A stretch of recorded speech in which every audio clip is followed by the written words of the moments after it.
Hiccups, they're annoying, funny, and sometimes seem to come out of nowhere. But do you know why they happen?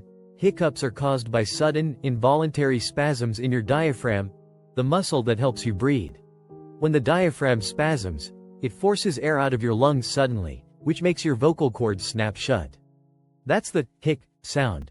Common triggers include eating too fast, drinking carbonated beverages, or even swallowing too much air. Stress or excitement can also mess with your diaphragm, setting off a hiccup chain reaction. How do you stop them? Classic tricks like holding your breath, sipping cold water, or even being scared might help reset your diaphragm. Fun fact: the world record for the longest bout of hiccups is 68 years. Imagine that. Got any weird hiccup remedies? Share them in the comments and follow for more body mysteries.